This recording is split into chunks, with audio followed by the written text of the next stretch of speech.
AFTV, here with James. We've been reflecting on the game and the 5 things we learnt following that defeat, yet another defeat at Anfield. 6 times now in the last seasons we've gone up there and lost by more than 3 goals. It was another beatdown, but it's kind of a different type of beatdown this time. It weren't complete capitulation from the start. But anyway, James. No, I agree. I know why. I know why you're doing that. I'm confused. I know what your brain's saying to yourself, and I feel the same. So what was the first thing we learnt? I think we learnt what we maybe knew because of the age of this side is that this is a very inexperienced side. But the reason I use the word experience is because I actually felt that we showed moments of quality, especially defensively. We showed some structure, we showed some organisation. In that first half, I felt we did compete, at least defensively. When that second goal goes in, that was what I worried about. I was worrying about whether this team were going to be able to dust themselves off, recognise that this game was almost about not getting bullied, not getting destroyed, and coming away with a degree of making Liverpool feel like they worked for it. And I think for an hour of that game, even at 2-0, we were somewhat making them work for it, except for the mistakes or whatever. And then the inexperience takes over, and suddenly you see Ben White's being pulled apart. He's falling on the floor after having what was originally a very good game. Gabriel, who dealt with his one-on-ones with Salah and the strikers really well, suddenly he's out of position. Tavares, who I thought, again, I was worried about whether he was going to win the defensive battle with Salah. I actually thought at times, most of the time he did.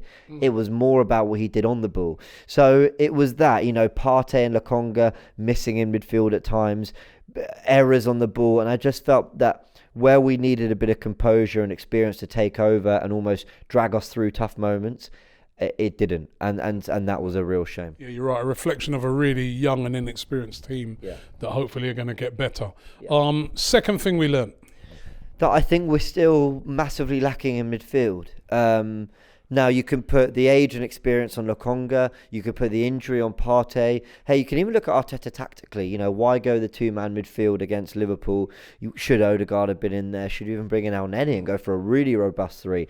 Maybe something else. That's all hindsight. Wonderful thing. But we are lacking something. We lost the midfield battle, didn't we? Massively so. I think Liverpool can do that to any team, really. Even City, who are so good at keeping the ball, have moments where they're not dominating against Liverpool. But we were lacking really from the start. And where I said we were good defensively at times, I still felt they were getting through our midfield far too easily on occasion. I think we need something in January. A lot of people talking about Xhaka's return. Some people say we missed him. Xhaka's been in several Arsenal sides that have been on the end of this, so let's not talk about Xhaka when it comes to this. I think we need something that complements Partey, but also that kind of player that can play in a midfield 3 and a midfield 2. Just something a little bit more diverse. I feel it's a little one-dimensional at times, and today I just felt we were lacking, and we didn't have an answer for Liverpool. We almost didn't have a little bit of quality when we were being pressed to go, hold on, I can play my way out of this. And I think Partey sometimes meant to be that player, but he wasn't at the races for whatever reason today. So midfield's still an issue, and I think really we know it has been for a while. All right, third thing we learnt? I think the third thing we learned, and I'm going to take some positives from this, is that Arteta's got some bite, and I like it. And we are going to touch on a few positives. He stepped to Klopp. He stepped to him. Right? Which I loved that. I love to see that. I love to see the fact that he was like, you're not going to just, bully us over. You're not just going to start. I mean, I loved what he did there, although it's almost like he got Klopp and the rest of the whole of Anfield and all the Liverpool players angry, and they stepped up their game after. But I still loved that. I loved it because I think it's a long time since Arsenal have gone to a team with a little bit of personality.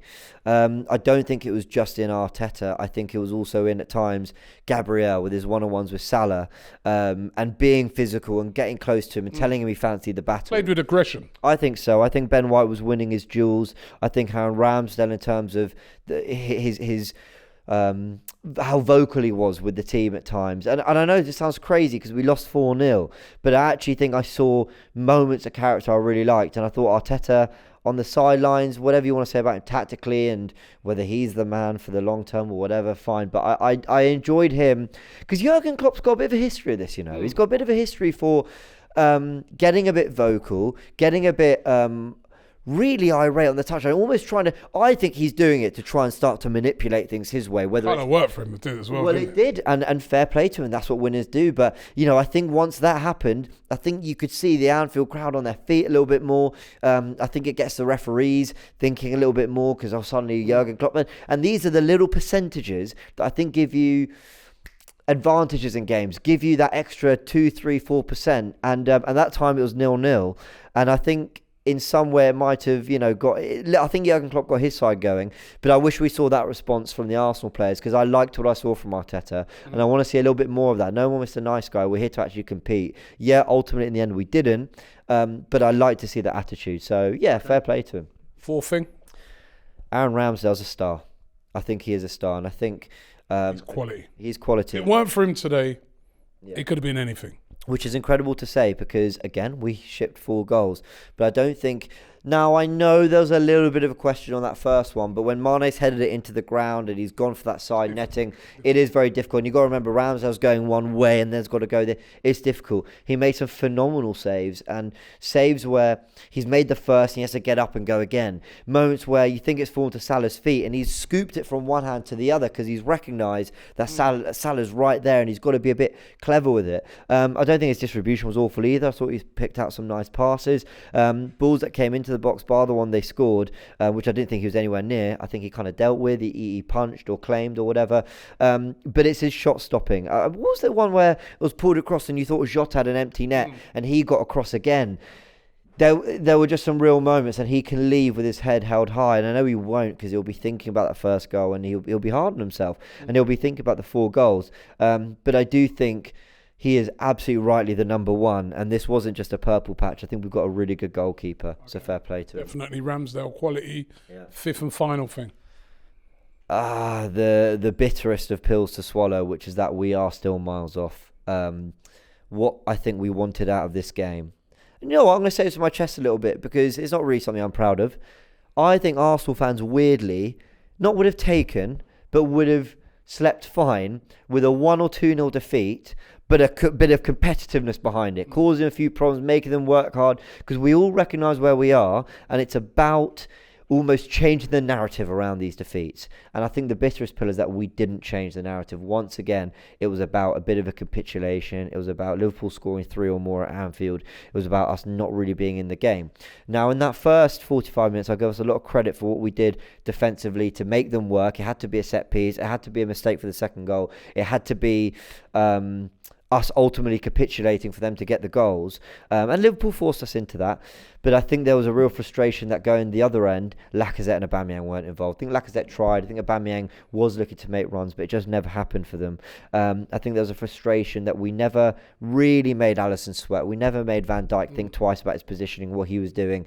And I know we're talking about, a world-class goalkeeper and defender there, but that was the litmus test. It was, sure, they're going to find a way because they have been champions of Europe and Premier League champions of late. But are we going to do something that's going to make them think? Brighton the other day drew 2-2. They could have lost that game. Liverpool had chances to score more. It could have been 3 or 4. They could have capitulated, but they showed a bit of character and caused them problems. And when you do that, you always give yourself a chance of a 2-2 or something like that. And we didn't. So that, I think, is the most disappointing thing, that ultimately where we might be in some top 4 race potentially, and certainly in a top 6 race, it's not because we're getting closer to them. I think it more speaks to the level of everyone else around us. And yeah, we are still miles off that top 3.